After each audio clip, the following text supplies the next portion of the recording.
Good morning and welcome from the Wildlife Society. My name is Bob Hazel.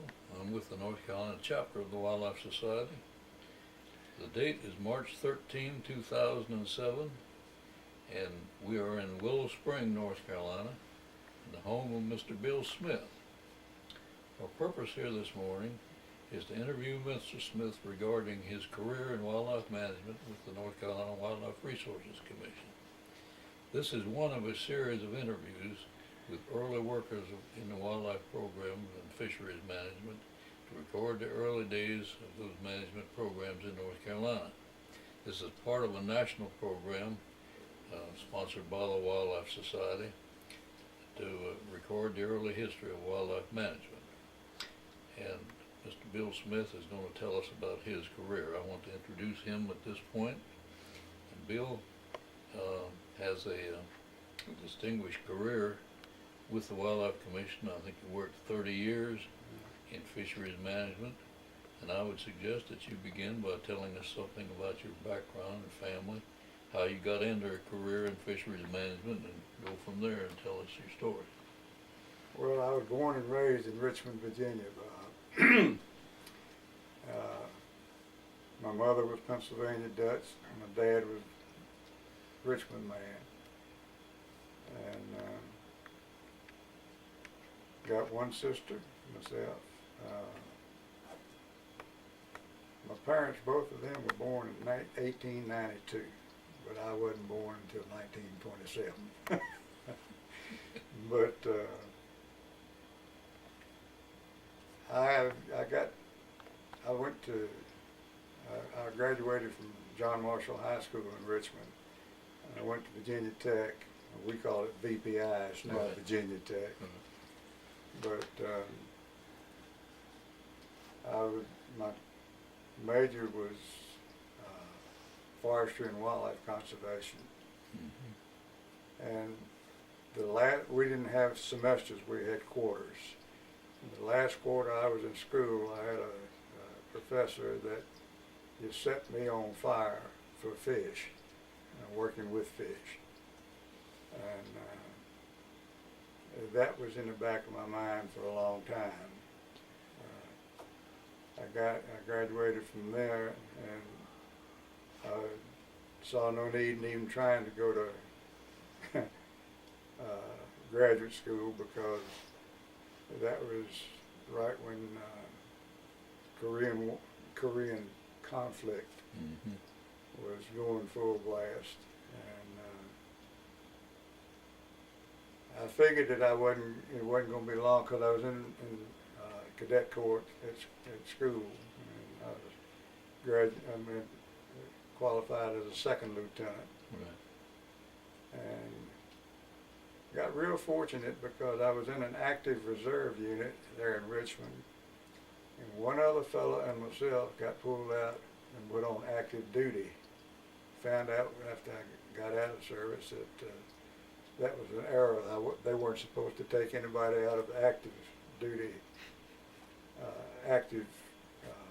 reserve, but they did. They got two of us, and I spent 2 years and 25 months to be exact in the Army.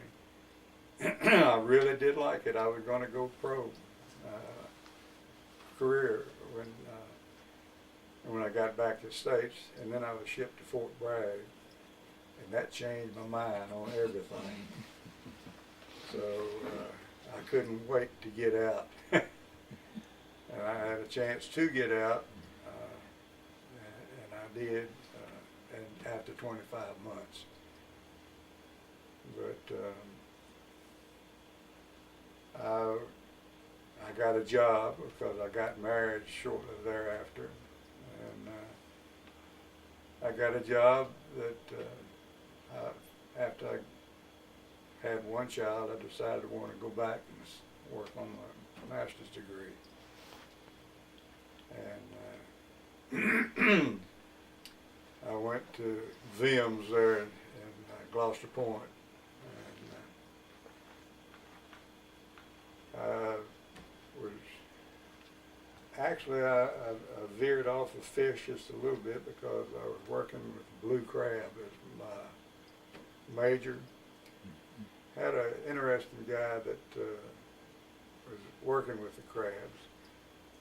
And he also was an amateur, or he thought he was a professional weather forecaster. He was good at it.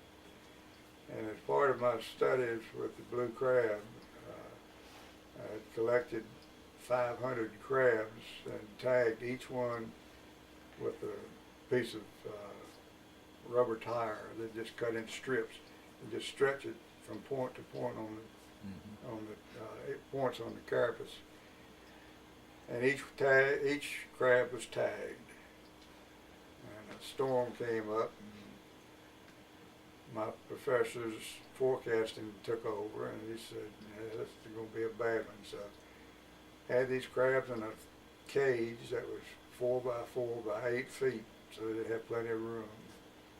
Well, it was a major undertaking for a whole bunch of folks there at the lab to get that thing out of the water and on the land for protection. And then we put it back in because the storm missed us. Well, about a month after that, a second storm came along. And this one was not going to be any problem at all. We didn't take the crabs out and put them on dry land. We left them where they were, under the pier. Well, after the storm got over, most of the pier was gone. Of the 500 crabs, there was 27 left in the thing. The others were gone. And I found out that for 2 years after I left there, that they were still paying the $1 People bringing them in. for people sending in tags. Yeah. So they didn't all those crabs die at one time. They just got freed. But it just blew a whole year of graduate school. And about that time we got word that Jazz Darling Oyster Company in Hampton was looking for someone to come in as an assistant manager. The manager of the company was also mayor of Hampton, and he had more duties than what he could handle according to the people that owned the company. So he found somebody to work with him, and he selected me. I never did figure out why. But I got a clue after I got to start working with him. But it was very interesting work. And incidentally, I do love oysters to eat as well as crabs, so I made out pretty well there. But it didn't take too long for me to figure out that I was working because he was told he had to have some help, and he was not very cooperative to his assistant. And I had a neighbor that was in the service, and he was stationed there at Hampton. He was from North Carolina, and he knew my situation. He and his wife both, and he said, "Well, you ought to come down to North Carolina and go to work." I said, "I'd be glad to. What have you got down there?" He said, "Well, I don't have anything." He said, "But I'm in reserve with the fellow that works with Wildlife Commission." And said, we're going to meet next week. Said, "I'll just ask him if they've got any in the vacancies there." And turned out that I was not qualified in any way, shape, form, or fashion for a game biologist. But I was interested in fish, and I told him that's what I wanted. So he called and said, "Call a fellow by the name of Lee Tebow with Wildlife Commission." And I called him, and he said, "Yeah, we've got a vacancy. Come down and we'll talk." So I went down there on Sunday, went to his house, and we talked. And the job that was open was for an assistant biologist in District 2.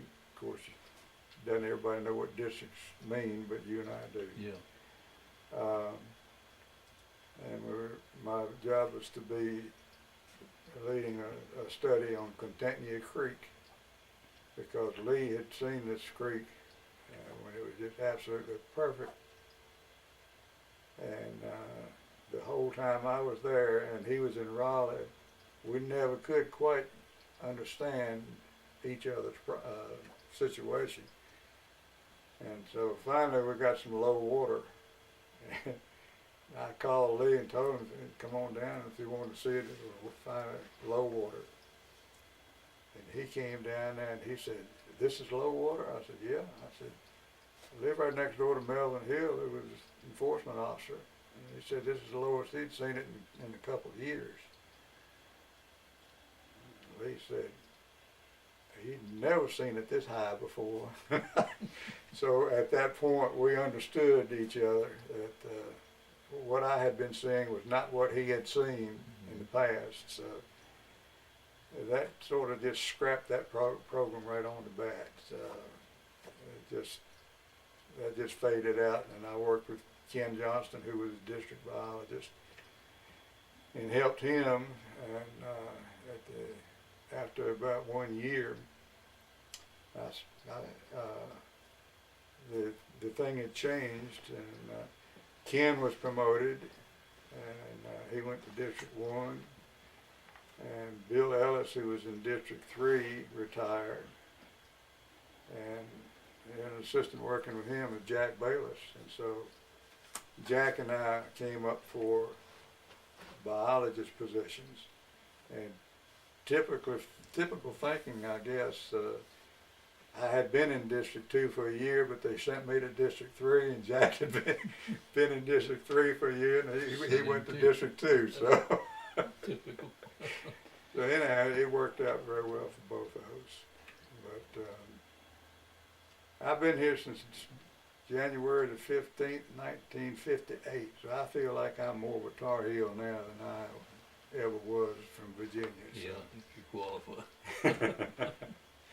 But that's how I got down here. So it's a long drawn out affair, but the job as district biologist was without a doubt the best job that anybody could ever hope for. And I don't think I've ever heard a district biologist say he didn't like his job. Well, I think that's true, and I was for a while was a district biologist in the game division. Mm-hmm. And everybody liked those jobs. You got to work 10 or 12 counties and pretty much set your own schedule. It's the nearest thing that you could ever have to be employed by someone and yet be your own boss. Yeah, that's right.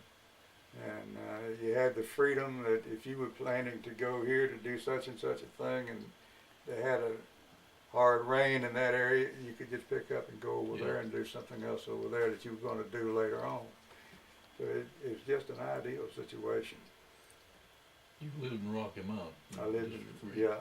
When I became a district biologist, I moved to Rocky Mount. Yeah. So,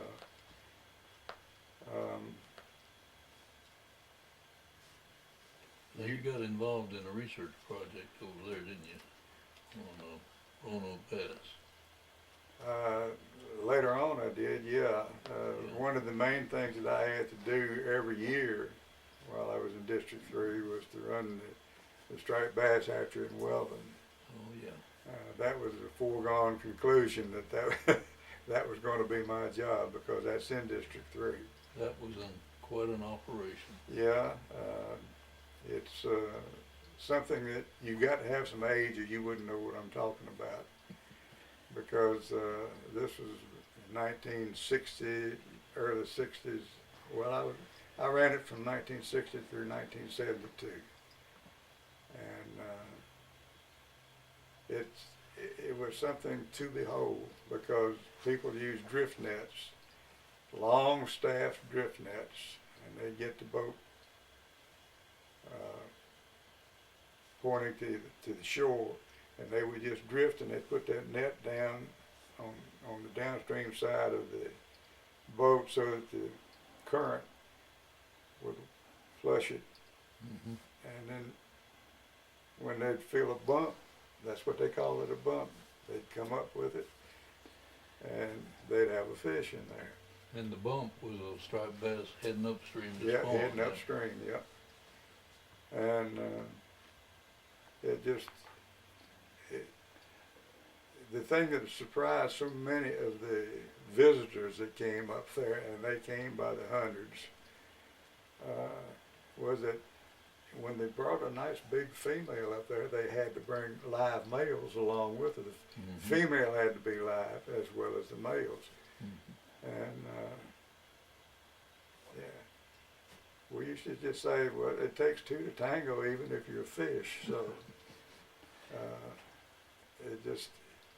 it was a real operation to watch, because in the latter part of the 60s, they left the drift netting. That wasn't fast enough. So then they started chasing fights. And a fish fight is not like boxing. There would be so many male stripers in the area, and when a female was ready to spawn, she would just be literally surrounded with males, and they would be bumping up against her, knocking eggs out of her, and then they just turn sperm loose, and it's just, and they'd go along and dip under one of those with the same big nets, but with a shorter handle. It'd dip, and they'd come up. If they had a really good dip, it'd be anywhere from 20 to 30 male stripers and the female. So when they got them in the hatchery, what did you do then? well, we checked the female to see if she was ready for spawn. And because if they in the boat, if they squeezed out any eggs at all, they'd make a beeline for the hatchery, because they got paid for the eggs on the right fish. And we would just check the female, and if she was ripe, just by depressing the abdomen. If eggs oozed out every time that you did it for about 3 times, then she most likely was ripe. And we'd just open her up, take the ovaries out, drain them in a pan, and then take the live males and milk them, so to speak, and put the sperm in there with them, and take the fish's tail, mix them all up. And then we'd pour off the excess water and put the fish in hatching jars around the side of the building. And it would generally take, depending on water temperature, it'd take anywhere from 36 to 48 hours. I don't know what that means. Speed up. You had to have water flowing through the jars, right? Yeah. Yeah. Okay. Yeah. And this was a seasonal operation. It ran Yeah. from about when to when? Well, it was never early enough for that fisherman, because they said, you should have been here last week. We started catching Ripe Road, but we generally opened it for the last week in April and last 10 days of April and first 2 weeks of May. And if the run was sufficient, we would stay on over for 3 weeks in May. But And this was in a rented building? yeah, it was owned by the town of Weldon. It was their building, but we called it ours. But the Wildlife Commission built the building, but it was on their property. So it was a mix up there. This required somebody there around the clock? Oh yeah, 24 hours a day, and usually they'd have what they call a big run once every year, and sometimes there would be a second run. But if we got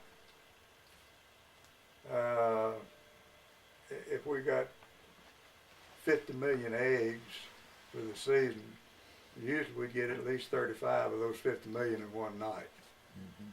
So we would have water flowing from every jar in the hatchery, and they had to. If the water didn't have the water to keep the eggs agitated, we had a tube that went down in the jar, which had water passing in it all the time, and just enough water current to keep the eggs rolling, because if you didn't have that, they would settle in a pile and they'd suffocate. And Well, the people that you brought in, you had to bring other people in from other districts and stuff. yeah, to do that. yeah, They lived right there in the building, didn't they? oh yeah, you couldn't. We'd take turns going to eat. So, yeah, you had to have somebody with them all the time, and somebody stayed up all night. So it was a 24-hour, 20, what did it say? 24/7. That's Yeah, what it was. yeah. So now, if they didn't have any fish in the hatchery, you could lay down and take a nap at night. So, but it just as soon as you got napped out good, you hear that bell ring on the door. And You you know, were in charge of it. You could call in the people when you needed them. yeah, so- generally it was, there would be a district biologist would come in for a week from the various districts, and Jack Bayless was the closest thing to me, and so he came up usually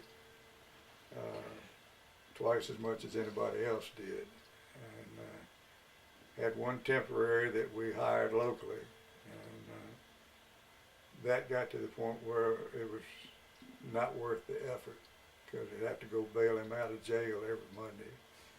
And so we did some sweet talk to the bosses in Raleigh, and we finally wound up getting someone that we could hire and pay him enough money to make it worthwhile. So it worked out a whole lot better then. But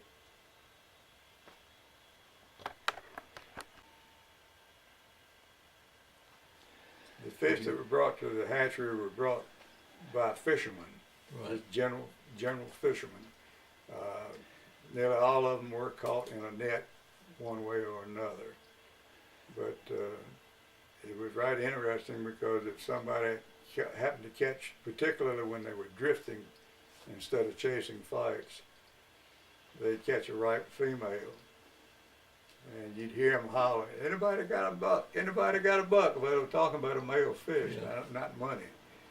But they would bring them to the hatchery, and we would take the eggs. And when the fish hatch, when the eggs hatch, the fish are very immature. They have what they call a yolk sac hanging on the belly, and while that, they don't even have mouth parts when they first hatch.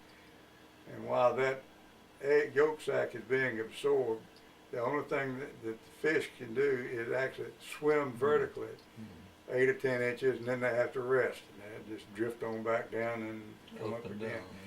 down. And while you had to keep them until the yolk sac were used up, because then they would be looking for something to eat. And when I first started working up there, we were stocking fry in various streams in the state, and I always had my doubts about how effective that was, if any. But when they started talking about rearing the fry, taking them to a hatchery and putting them in a pond and rearing the fry, which is what we call the newly hatched eggs. The animal is called a fry, and then as it progresses, it gets into fingerlings, and we were raising them until they were about a year old, or whatever whatever length of time it took them to reach 1 to 2 inches fingerling size. And it was up to the hatchery folks to keep the fish fed. And I don't mean dump food in like they did after they got to be fingerlings. They could be trained to feed on artificial feed, and we did that for a number of years. And then when they got to where they could raise fish in hatchery ponds, we found out that the old standby thing of paying fishermen for bringing the eggs, but not supplying the number of eggs that were needed to get the number of fry to raise, because you lose a bunch of those, to get the fingerling size, and in order to have enough, say, 2-inch fingerlings to stock in an area. And we found fingerling stocking to be highly successful.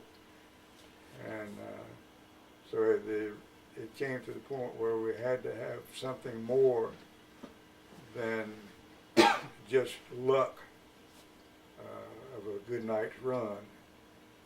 So we started using electrofishing equipment, state-owned electrofishing equipment, to take some males and some females that we would bring in and put them in tanks, and we would inject them with hormone, and the fish would ripen in the hatchery, and then we would just do the regular procedure.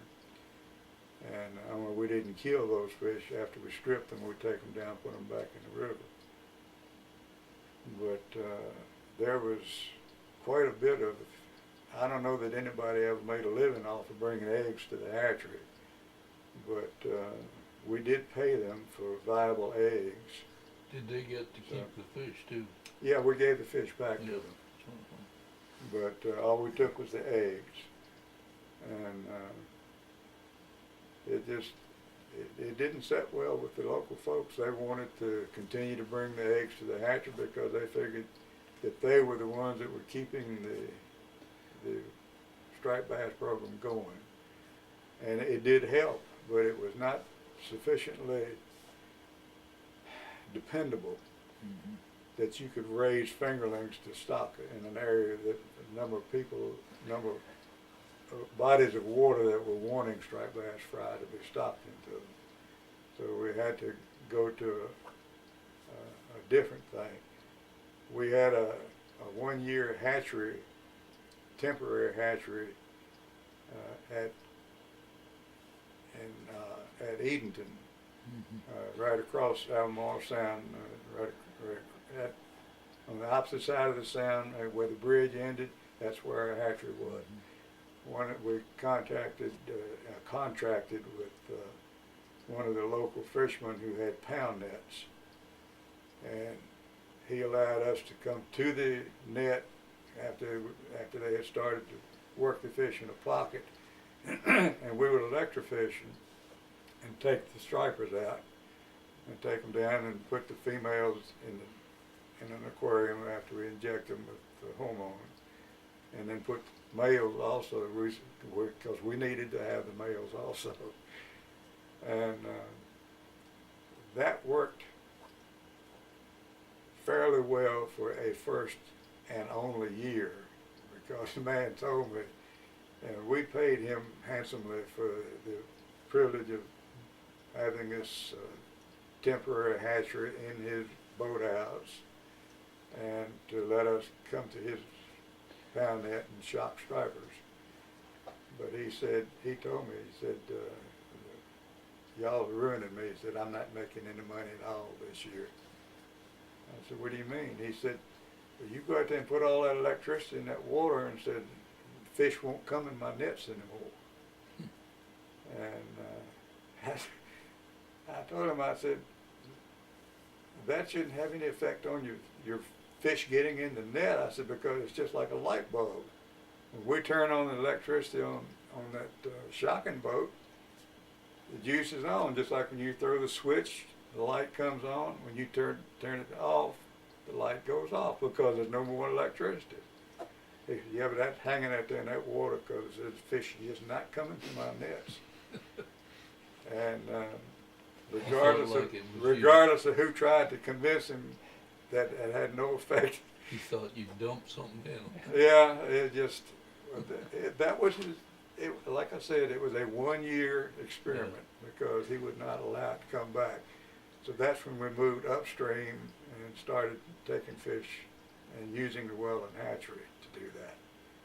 Well, the stocking, did most of them go back in the Roanoke River? A large percentage of them did. Not nearly as many as they did when we were stocking nothing but fry. that was my impression then, they almost all went back in the river at that time. Well, we did put a lot of them back in the river, but and it's just a thing of Mother Nature. The reason they have so many fry is because they expect a large death Yeah. toll Yeah. before they ever become able to reproduce. So Yeah. Okay, let's cut that right now.